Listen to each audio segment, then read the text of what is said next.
Takeaway number one, dude. Dolphins 21-17 victory over the New Orleans Saints is that it was a lot of the same after the bye. We didn't really see a different team after the week off. We had an up and down defense for a lot of the game, elite running game that was underutilized. We talked about Tua. Yep. And then some coaching mishaps that, have you and I screaming at the TV set and potentially throwing something through it. Thank goodness it was Black Friday. Yes. So I don't know where you want to start on it. I gave you 4 topics. If you have one of your own, go for it, dude. To me, I saw a lot of the same after the bye. I did not see a different team. Yeah, I thought yes and no. Right. And I don't like to straddle the fence on a lot of things, but I'll talk out of both sides of my mouth on this one because coming out in the game in the first quarter, I loved what I saw. I was like, oh, okay, we're good here. They were utilizing the tight ends. They were committing to the run. Tua wasn't doing too much. They weren't overcomplicating it. Our defense was playing really well. And then as the game progressed, it got progressively more and more questionable, more so on the offensive side of the ball than on the defensive side. I thought the defense played about as well as you could expect, right? Getting your legs back under you, coming out from a bye. I thought they played very well especially given the restraints that they had. I don't know, man. I think the running game is how this is the direction of this team. And I liked that Mike McDaniel seemingly committed to the run. But again, with the frustration, it's okay, you commit to the run, but then when you really should be running the ball, you decide to throw the ball 3 times in a row and you're punting or you're kicking a field goal instead of you're taking points off the board, even when you're putting 3 on because you should have had 7.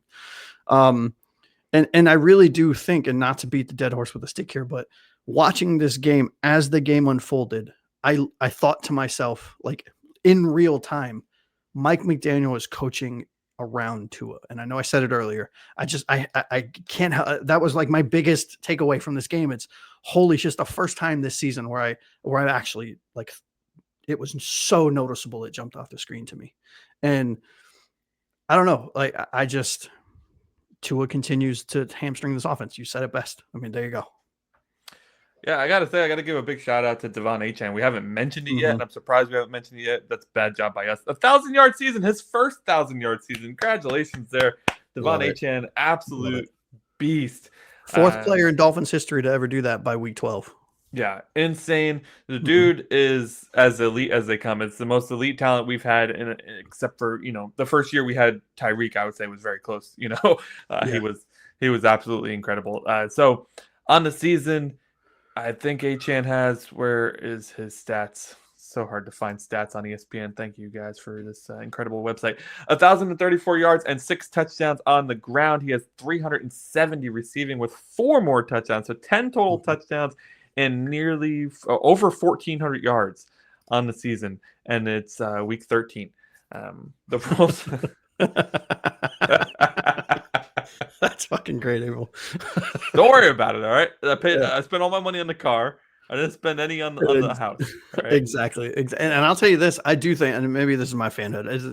Not maybe. This is definitely my fanhood showing, and I'll put it away, fellas. But I think if it weren't for the season that Jonathan Taylor's having, I know Jonathan Taylor had a really bad game this week, but I think Achane would be in the MVP conversation. The only problem is we're not winning, and they don't vote for losing teams players, unfortunately. I'm just saying. Yeah, no, I agree. I think he's having that good of a year. I think it's incredible to have a player like this. I really hope we don't waste his career. I hope we actually utilize it in the years to come. I wish Mike would lean on him a little bit more. I know there's fans who wish he would lean on him less. Okay.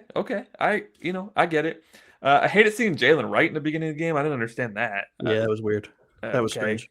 Let's get Jalen. I don't believe in the 3-headed running back monster. No. All I think that does is not allow any of them to get any momentum. Agreed.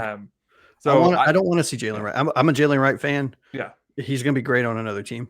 Yeah, I want to see Achane and Ollie Gordon, and I want to see 2-1. That's the 1-2 punch. Like, sorry, right? You're not supposed to lose your job to an injury, but you did. Yep. It's just the way it is. Yeah. And Ollie Gordon has proved time and time again that he is the number 2 back on this team, in my opinion. Yeah, and think about the names that Achane is with now. So there is four times in the history of Miami has a running back surpassed 1,000 yards rushing by week 12. Larry Zonka, Ricky Williams twice, and some guy I can't remember from way back when. Simpson, I think his last name is. I can't remember. That is some absolutely incredible company that HN is keeping. Yeah, agreed with Gator here. I mean, we talked about this in previous shows, so we're not going to go too much into it, but I think we both agreed we'd pay him whatever it costs. Yeah. I mean, $20 million a year? Sure, take it. Yeah, like just give him what he needs. Like you see his whole offense. I will say the defense let me down a little bit in this one because we're not going to talk about it in the next two takeaways. Overall, very good game. We talked about Minkah Fitzpatrick had a very good day, but Devon Vele went off on us. And this is a guy who, like, the Broncos traded away in the preseason, and the Saints had him on the practice squad for a little bit. Like, he has not been a big time, part of that offense. He goes for 893 and a score, and like Rasul Douglas couldn't even touch him. Yeah, he got turned around on that fucking in out. Oh boy, crazy. I really like Devon Vele, as you know. He's on my dynasty team in our league. But man, I was shocked to see that in the second half. Did you start him? Just light him up. No, he's on my practice squad actually. Yeah, look, I think it's very easy to look at the overall numbers, the high level, and say, "Oh, this defense is so good," and then get down when the cornerback room specifically struggles. Look, at the end of the day, this cornerback room is not good. Rasul Douglas has made plays. Jack Jones, is that his name? I can't remember his first name. Jack Jones. He looked bad in this one, yeah, dude. He made plays. You have a rookie making plays, but at the end of the day, this is a bottom of the league cornerback room. So I'm not shocked. Because I think wide receivers inherently have an advantage running forward as opposed to cornerbacks backpedaling. And so when you have a okay wide receiver versus a mediocre cornerback, the wide receiver is always going to have the advantage, in my opinion. But look at the safety room. Look what the safety room did. Look what that front seven did. That defensive line was all over the place. Chop with 2.5 sacks. Chubb with 1 or 2. I can't remember. 1.5. 1.5 for Chop, 1 for Chubb, and a half for Zeke. Yeah, Zeke Bigger's getting in there. You have Grant and Phillips showing up, right, making plays. I was very happy with if we get that defensive performance every single week. I'm okay with it, personally. Yeah, I mean, again, let up 17 points in the second half to a rookie quarterback, but our offense put us into some of those bad spots. So yes, they did. Yeah, I think overall defense was fairly good. Chop Robinson with a sack and a half. Good on you. Love it, dude. Good on you for that. We saw Melifonwu and Ashton Davis both get more involved, and of course Minkah had a huge day. So it looks like we played more three safety sets, which is something we've been asking for since week 1. Thank goodness. Thank goodness. Yeah, he had a pick 2. Finspin, some no name had to break out every week, Yeah, every time. At least we held their rookie running back Devin Neal or whatever to nothing. Yeah, it's either a no-name player has a big game against us, or a starting high-caliber quarterback comes back when they face us for the first time. So yeah, come on down, Joe Burrow. Can't wait to see you, bud. I'm sure somebody is going to cover Jamar Chase, right? Yeah. Oh God.